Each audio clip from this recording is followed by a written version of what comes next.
Shalom jemaat G Victory dimanapun Anda berada. Ya, yang jelas kita selalu ada di dalam Kristus. Selamat berjumpa di bulan Juni.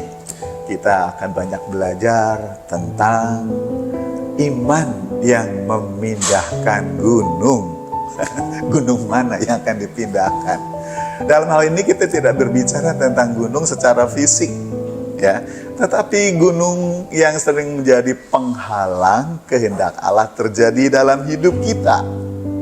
Itulah yang harus kita pindahkan, sehingga hidup kita sebagai jemaat yang berkemenangan senantiasa berkemenangan.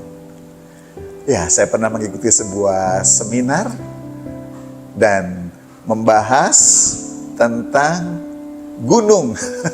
Ternyata dalam seminar itu dibahas, the mountain is you. Ternyata gunung yang menghalangi kehendak Allah terjadi dalam hidup kita adalah diri kita sendiri.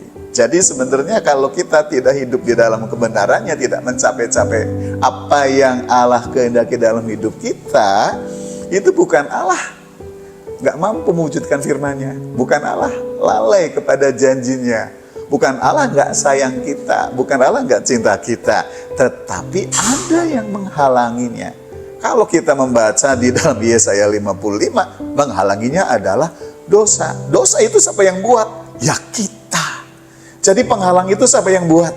Ya kita. Karena itu the mountain is you. Karena itu ketika kita percaya Yesus, Tuhan memberikan kita iman. Mari kita singkirkan. Yang pertama adalah gunung yang ada di dalam diri kita. Semua yang bisa menghambat kita mewujudkan kehendak Allah dalam hidup kita. Di dalam nama Tuhan Yesus, di dalam iman kepada Yesus Kristus, mari kita hadapi. Apa itu iman? Saya selalu mengatakan iman adalah kita percaya kepada Tuhan. Iman adalah kita taat kepada Tuhan. Iman itu kita berserah kepada Tuhan. Iman itu kita setia kepada Tuhan. Dengan kita percaya, berserah, taat, dan setia, pasti kita bisa memindahkan semua gunung-gunung yang ada dalam hidup kita. Dan gunung-gunung yang ada di luar kita. Pastikan pada bulan Juni kita tangguh dalam iman, kita teguh dalam iman, dan kita belajar bagaimana memindahkan gunung yang ada dalam diri kita dan gunung yang di luar kita, dan kita membantu orang lain, saudara seiman, untuk mengatasi gunung-gunungnya. Apakah kita terhambat oleh gunung-gunung kita?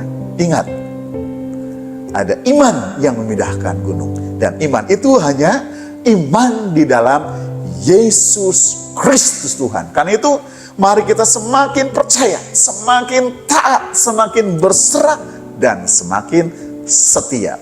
Pasti iman itu akan memindahkan gunung-gunung dalam hidup kita, dan kita akan terus melaju menuju tujuan Tuhan. Kehendak Allah terjadi sempurna dalam hidup kita sekarang sampai selama-lamanya. Selamat belajar iman yang memindahkan gunung. Tuhan memberkati.